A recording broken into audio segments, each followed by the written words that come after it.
Ba weep Granagh weep Nini Bong. Hello again everybody, welcome back to Transformers AutoBook Club, a weekly podcast and video series where I, and usually a guest, read, discuss, and deep dive into one issue of the Marvel Transformers comics. As you might know if you've listened to other episodes, I recently moved into a new apartment. Previously I had access to my old apartment, which still had internet inside it. Now I don't anymore, so I don't have the luxury of using the internet in a place that's private. Long way of saying I can't record episodes with guests currently. There are spaces I can go to use the internet, but they're not places that I can talk. And they also might have background noise, so it's just kind of impossible to record anything with somebody else right now. So for at least just the next 2 episodes, after which we'll see, it'll be just me and you again. Today we're going to look at the next Transformers UK story, which is next in our reading order. It's called The Enemy Within. Just before we get started here, this story has 5 parts, and the later parts are dramatically shorter than the earlier ones. And as I mentioned before on the show, I'm so curious about how and why lots of these decisions got made, and why things turned out the way that they did.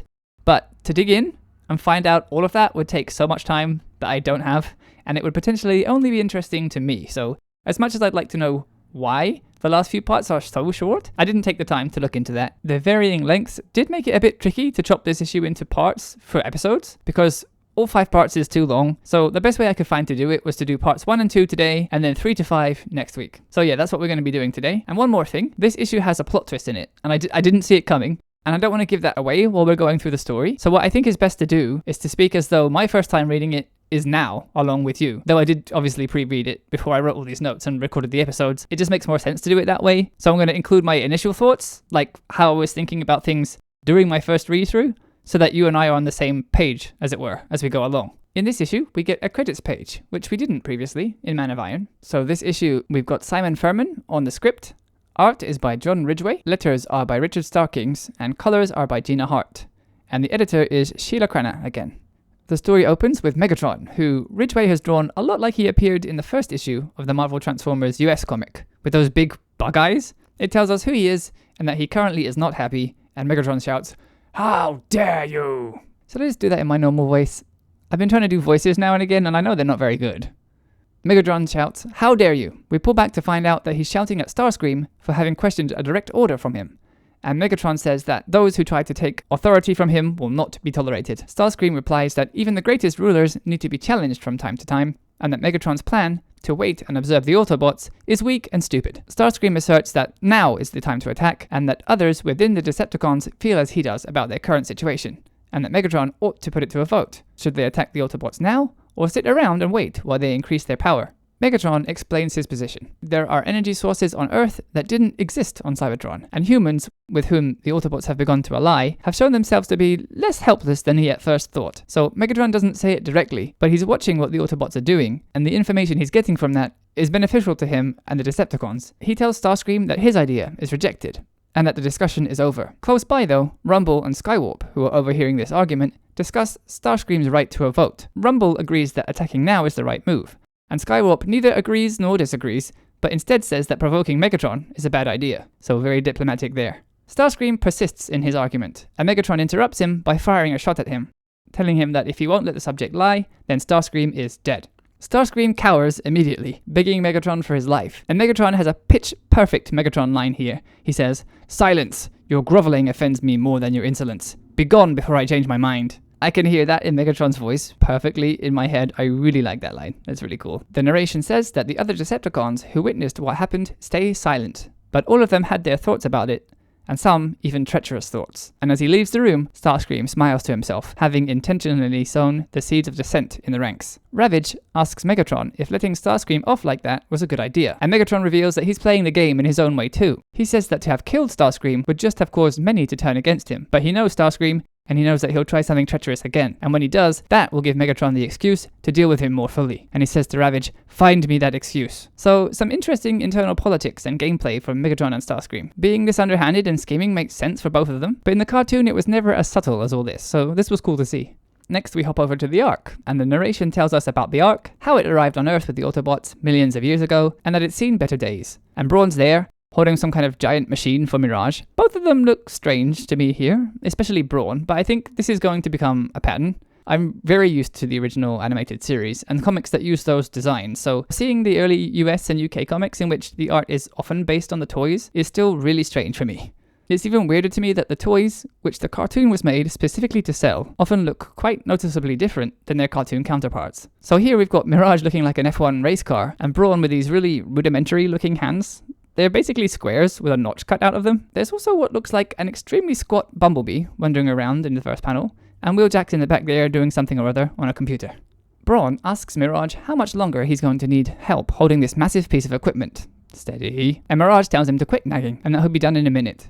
Which Brawn says is the same thing he said an hour ago, and an hour before that. But Mirage really is finished tinkering with the machine, and in the next panel, he requests a test run of it before Brawn finally puts it down. Mirage asks Brawn if he's ready, and Brawn complains that he's been ready for hours, but he doesn't have time to finish his sentence because there's a bracoom, and Brawn screams, and what looks like Bumblebee from earlier is now coloured red, and he shouts that they should pull out the main power cable, and quickly, because it looks like Brawn is getting badly hurt. Wheeljack grabs a cord and yanks it out of the machine, with a kirash.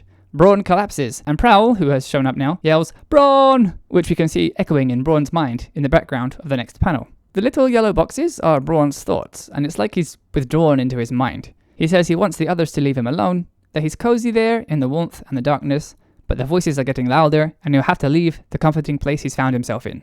The next panel is a really neat touch. We can see what Brawn sees as he regains consciousness, and because he's still groggy, the art style gets all wobbly and strange for like this one picture of Prowl and Bumblebee standing over him. Bumblebee is happy to see that Brawn is waking up and that he's okay, and he says, "We'll soon have him back to work," and this enrages Brawn. As we can see from his narration in these boxes here, he says that he's done being used and that they'll find out soon enough. And with that foreshadowing, we leave the Ark to rejoin Starscream, who has stayed behind while everyone else has left on a survey mission.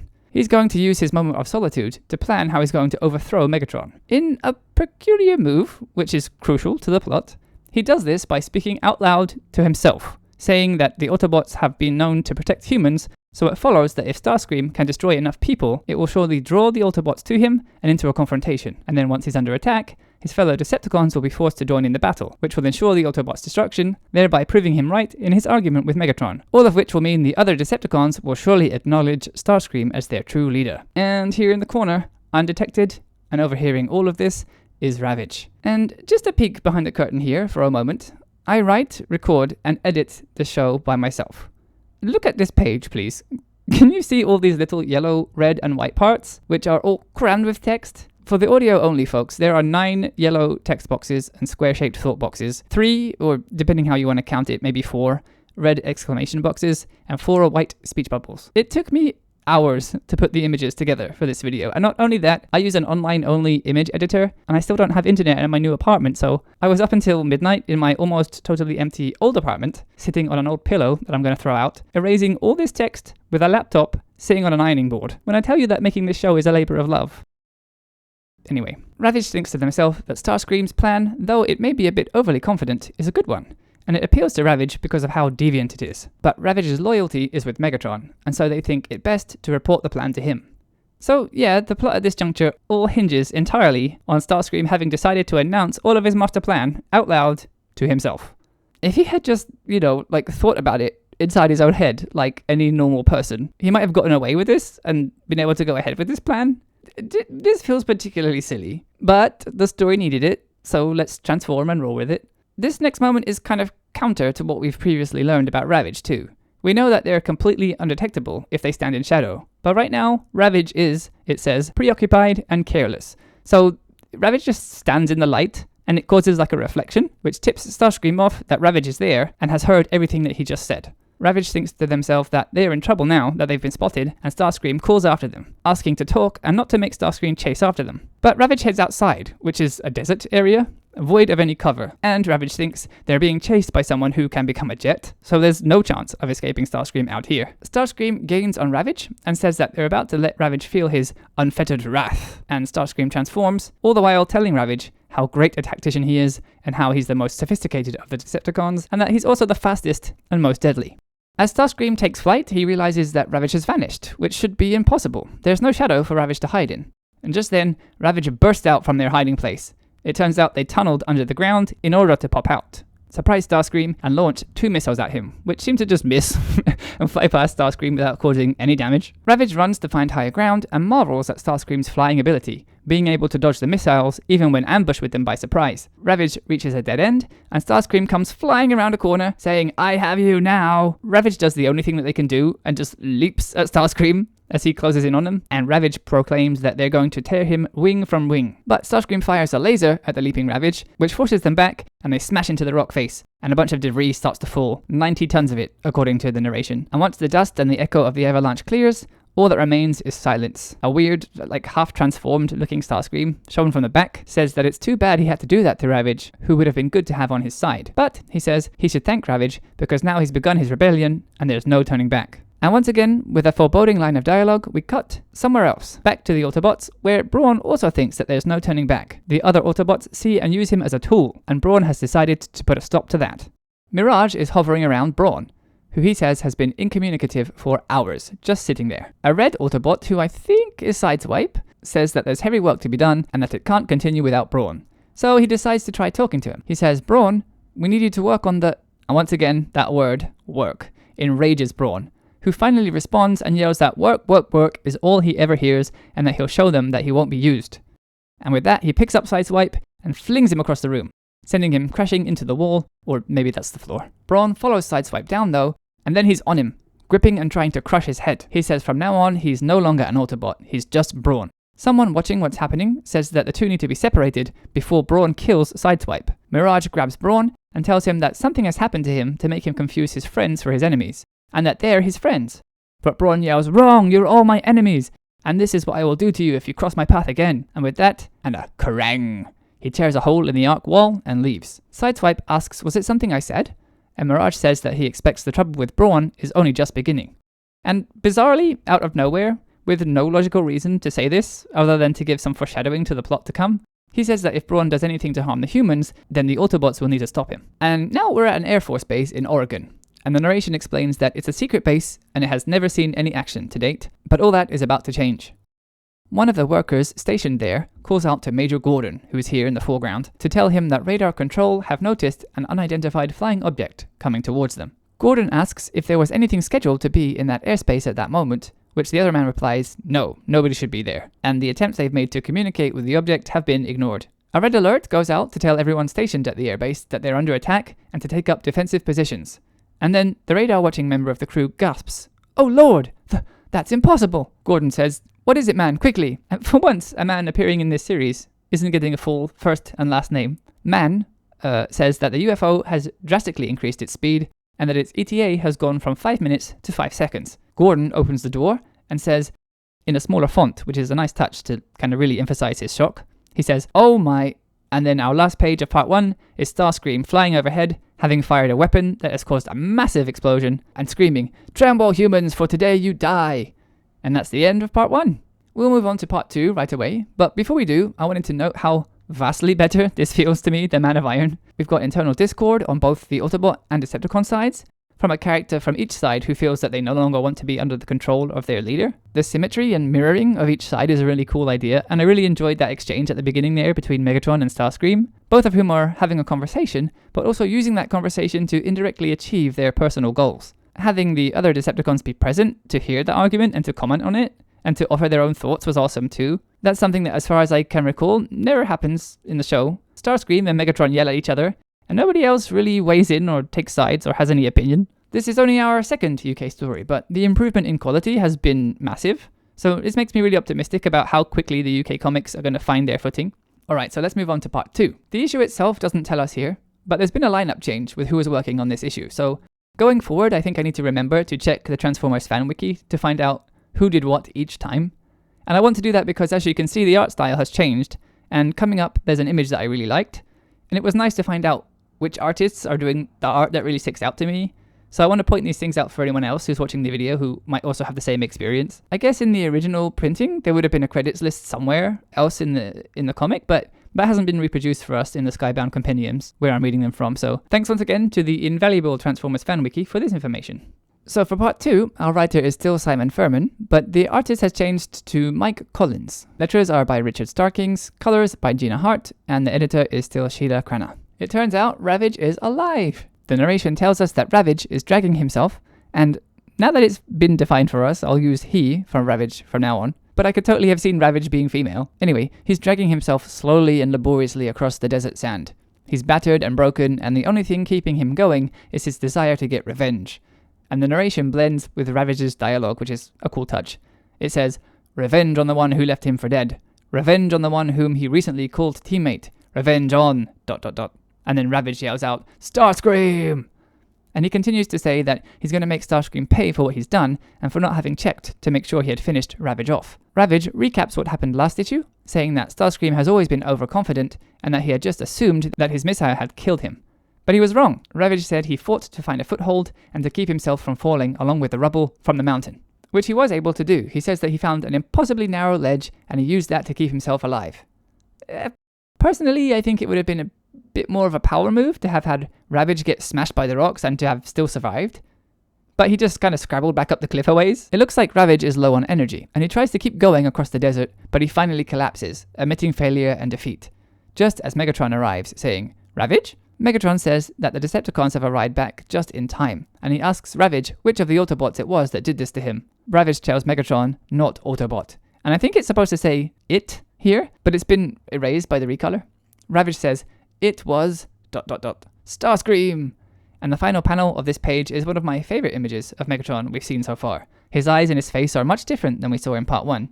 Mike Collins is drawing Megatron with this kind of longer, more angular chin, and his eyes are all tensed up in anger. He looks really cool. Megatron doesn't say anything though, but behind him we can see Skywarp, and I think that's Thundercracker there. And they're both standing with their mouths open like they're gasping in surprise at what Ravage just said. This one is another page that took longer than it should have to edit. There's so much text crammed into this one. The narration tells us that almost 100 miles away, at the Air Force Base in Oregon, Starscream is continuing the attack he started at the end of the last issue. He yells, "Now begins the rule of Starscream," and he's firing more missiles, and we can see 2 jets on the ground, burning, and there's a car or something on fire between them too. The narration box reintroduces us to Major Gordon, who's doing his best to deal with this sudden attack on the base. He orders every plane that's able to take off and to destroy the attacking plane. Starscream notices that the jets are scrambling and thinks to himself, "No." And then there's a blank space here. And from context, I assume it's supposed to say "no matter." Starscream thinks that he's faster and he has more firepower than any of the military jets. Soon he's going to achieve his goal and become the leader of the Decepticons. There's a small flashback here where Starscream remembers having to back down to Megatron because of his superior firepower earlier on in the story. But he notes that the other Decepticons were unhappy with the way that went down, and that now is the time for Starscream to make his own move. He restates his plan again, in case you missed it last issue, I guess, to start a battle with the humans and to kill enough of them that the Autobots will want to intervene, therefore getting into a fight with Starscream, which will cause the other Decepticons to join the fight, finish off the Autobots and realize Starscream's tactical genius. He also reminds us that Ravage overheard the plan, but being loyal to Megatron, ran off to inform him of it, at which point Starscream gave chase, fired on him, and ultimately ended up, he thinks, crushing Ravage under some rocks. Having attacked a fellow Decepticon marks a point of no return for Starscream, and so now he has to continue his rebellion, hence attacking this airbase now. Why an airbase? Doesn't make a lick of sense though. If he wanted to take out a lot of humans at once, why choose the most likely place of anywhere for them to have a means to counterattack? That's a terrible plan! Like, go after a football stadium or something. Why pick the most defensible place imaginable, which is stocked with fighter jets and guns? Anyway, for whatever reason, here is where Starscream has decided to launch his attack. And I have a sneaky suspicion that it's just because that's a good excuse to draw lots of jets and explosions. Who doesn't like jets and explosions? 2 of the pilots radio to each other that they're going to show this attacking plane what they're made of, and they comment to each other that the pilot must be feeling worried now, which in the next panel, Starscream says he is. But not because of the dozen or more jets that have scrambled to attack him, but because the Autobots haven't arrived yet, which, like, calm down a bit, Starscream? You can bloody fly, the Autobots have to drive, and you've been there all of, 10 minutes? At a generous guess? Stall a bit, fly around the place or something. Back on the Ark now, the Autobots are still dealing with Brawn, and Huffer, Mirage, and Wheeljack are discussing his attack on Sideswipe, and how he smashed through the wall to storm out of the Ark. Prime interrupts them and says, "Enough!" The narration tells us that as soon as Prime speaks up, the Ark falls into silence, and he continues speaking, saying that they should all quickly and concisely recount exactly what happened leading up to Brawn's sudden exit. He calls on Mirage first, who mentions that Brawn did happen to get what he calls a severe neuroshock from the machine they were both working on, and that, gosh, maybe that might be the cause of his erratic behavior? He tries to continue, but Prime interjects, saying, "Enough, just the facts." So he's really angling at an impartial examination of the details of what happened. Though the neuroshock seems to be a pretty crucial and obvious part of it. Sideswipe's down next, who explains that after he recovered from the attack, Brawn seemed a bit moody, so he approached him to ask him to do some work, at which point Brawn attacked him, threw him down, and smashed his way off the ship. We know all of this, and though recaps are somewhat common in comics, they're doing it an awful lot here. Still, it's early days in the Marvel comics, so I wonder if this is a habit that will persist later on in the comics, or if they're just doing it here early to allow newcomers to join at any point. Prime, with a strange-looking face here, the eyes are really thin and wide, says that all of this sounds bad, and that, as was baselessly stated in the last issue, Brawn could now be a danger to humans, and that the Autobots can't allow that to happen. Showing the Autobots as very keen to prevent harm to humans does make sense with how this story is going, right? Like, we need to know for sure that Starscream's plot to draw the Autobots to him makes sense. We need to be as sure as Starscream is that attacking humans is going to make the Autobots come to where he is. So this and Simon Furman's neat mirroring plots thing I mentioned earlier are letting me see kind of how he's writing this. The plot is nicely designed to have two parallel stories that both mirror each other and interweave with each other to culminate at the end. So it's kind of clear to me that his plotting is more sophisticated than just a straightforward story. And he also sprinkled in some of those internal politics earlier as well. I really appreciate the things I can see him doing with my, layman, I'm not a writer eyes. But I do also find two mentions of Brawn potentially hurting humans based on nothing, when there's no basis to think so.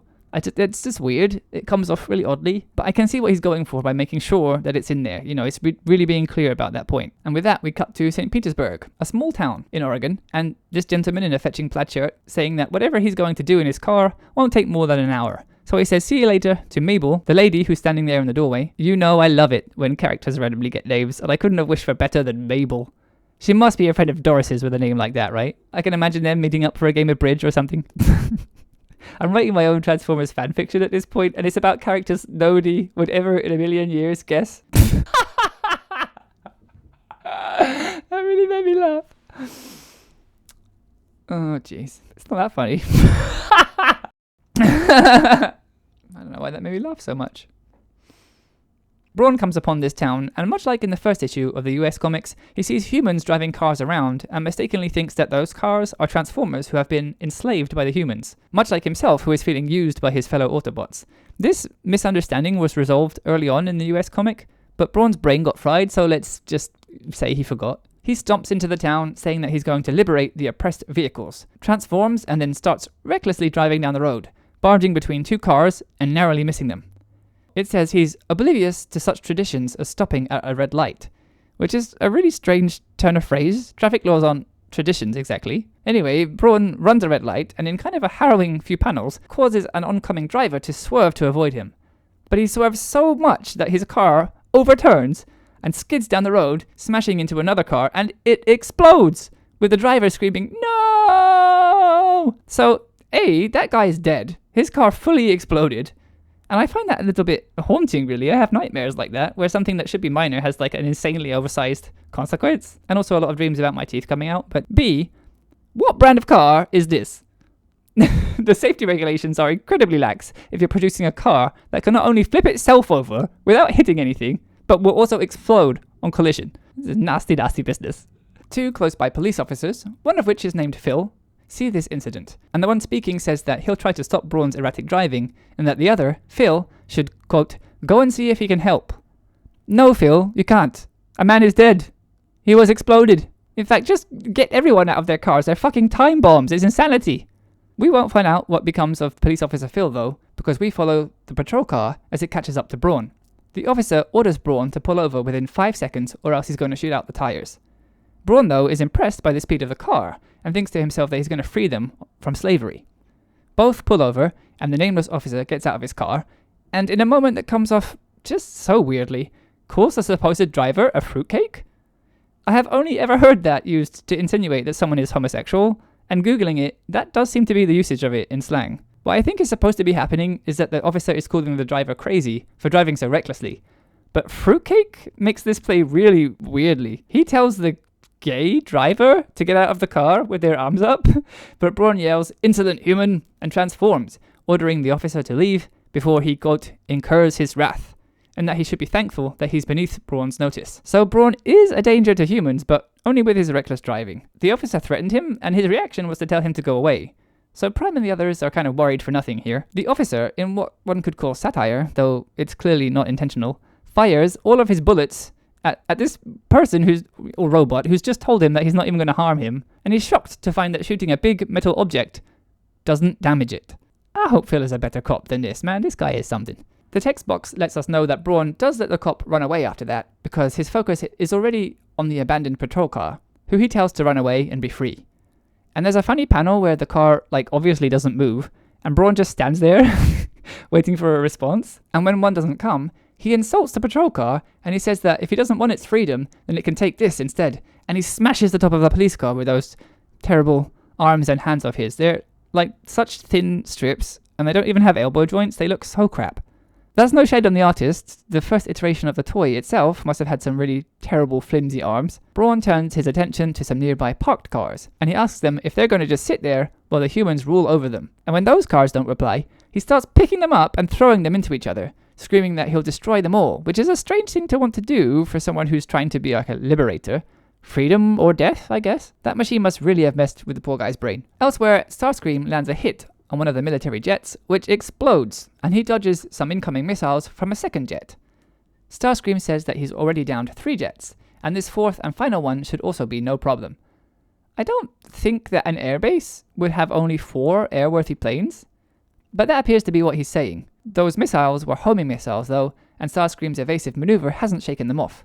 He figures that there's no point in trying to dodge them, and instead makes a last-minute dive behind the plane that fired them, leading those missiles to follow him and collide with the jet they were fired from, which is pretty badass. For all the planes and flyers there are in Transformers, I think this is the closest thing that there has ever been to a dogfight in anything I've ever seen. The next page is one that crops up now and again in 90s comics. I've seen this a bunch of times, but the one that sticks in my mind the most is Spawn, which makes heavy use of this style of page. There are images of TV screens showing various reports and little paragraphs of text along with each one. The news report is commenting on the attack at the military base and how all the planes there have been downed, but backup planes are on the way. They notice that Starscream is about to come into land, and as he gets closer he transforms into robot mode. The news says that it seems to be another of those huge robots that have been terrorizing parts of Oregon lately, and Starscream begins to speak, calling out the Autobots. He says that unless they show up to fight him, he's going to destroy, he says, all human life here, by which I assume he means at the base, not on Earth. The news reporter asks where the Autobots are, and whether they can really stop Starscream's rampage, before moving on to mention a similar scene of destruction in the village of St. Petersburg, which, if you were paying attention, is where Brawn is making a mess. But before seeing the rest of that report, Prime says that he's seen enough, and that Starscream must be stopped. And now the neat mirroring we've had all along really comes to the fore. I think this is such a cool little plot device from Furman here. The page is split into 2 sides, one for Brawn and one for Starscream, both rampaging and terrorizing humans. Brawn tells the humans to run. It won't make a difference because he's going to level the town of St. Petersburg. And on the opposite panel, it's Starscream asking, "Where are you, Autobots? I'll destroy everything." On the left here again is Brawn being called out to by an off-screen voice that says, "Brawn needs to stop and cause no more harm." Brawn responds, "Who dares?" And on the right, Starscream is called out to by another out-of-shot voice. It says, "Starscream, turn and face us." And Starscream says, "Ah, at last." Then we see Brawn's face here on the left as he says, "You?" And Starscream is here on the right, who also says, "You?" The next page is in 2 halves, and on the left is Megatron, saying that the Decepticons have come to destroy Starscream, who says, "But the Autobots!" And on the right, Prime tells Brawn that he must come with him and the Autobots back to the Ark. But Brawn says, "Over my dead body, you have to take me back in pieces, and I'll take most of you with me." And with those confrontations, we leave the story for now. And that's where we'll stop for today too. The page count for parts 3, 4, and 5 combined are about the same as these first 2 parts, so I think we're at just about the midway point here. A much more interesting story this time around, I think. I appreciate Furman's more intricate plotting, and his taking the time early on to throw in some intrigue and insight into Megatron, Starscream, and the other Decepticons' thought processes. The mind-altering machine accident and the choice to attack a military base feel very odd, but a mixture of great moments and strange choices is about par for the course when it comes to these comics so far, and I really hope all of you are enjoying the wacky blend of flavors as much as I am. All that remains is to let you know the subject of next week's episode, which, of course, will be The Enemy Within Parts 3, 4, and 5. I'm doing my best to get the internet installed so I can finally start having guests back on the show, hopefully beginning with the story or issue that comes after this one. So if taking part, reading along, cracking some very silly jokes, and having a fun time sound like your kind of thing, then do let me know. I'd love to find some more guests to join this celebration of these insane comics. Whoever you are, feel absolutely free to come talk with me. You don't need to be a Transformers expert at all, I'm certainly not. You don't need to have done a podcast before. All I ask is that you come with good vibes. Oh, I did want to mention quickly, there is currently a Shein x Transformers clothing collaboration happening. I wanted to show and talk about that this episode, but without internet access, I couldn't find a good way to do that. I did want to mention it here, just for those of you who might want to go and take a peek. I got myself a couple of sweaters. I'll probably show them in an episode at some point. And just to note here, I am aware that Shein is a highly questionable company when it comes to their practices, and a moral and ethical rabbit hole, so buy at your own discretion. As always, if you enjoyed the show, please do help me out if you're so inclined. A thumbs up and a share, a comment and a sub on YouTube are all very kind and helpful ways to get this little project a boost. Each episode is getting about 100 to 150 views, and while I don't feel like I want to complain about that, or to have the fate of this show rest upon some mercurial number count, I cannot for the life of me figure out how to broaden this show's reach. Posting on Transformers Reddits, Discords, and forums have all yielded absolutely no results. Nobody even clicks on the posts to read them, so it's not like people are seeing the link and it's being ignored. They're not even getting that far. Are the thumbnails bad? Are there too many tags? Not enough tags? I've absolutely no clue. I assume YouTube just isn't thrusting the episodes in front of people who might like them, and I cannot fathom why that might be. So if you do happen to have some insight, some tricks, tips, or pointers for me, do comment and let me know, because I'm having a blast doing this, and I have faith in it.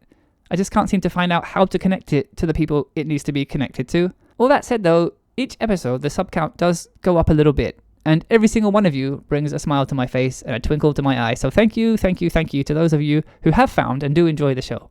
Previously, I have harked on and on about wanting to build a community with this, and it's been slow going, but to all of you new subs and possibly old ones who haven't yet, get ye to the Discord. We're a friendly bunch, and the more the merrier. Thank you so much for joining me once again, and I'll catch you all next week for parts 3 to 5 of The Enemy Within. Until then though, take care, be kind and do good, till all are one.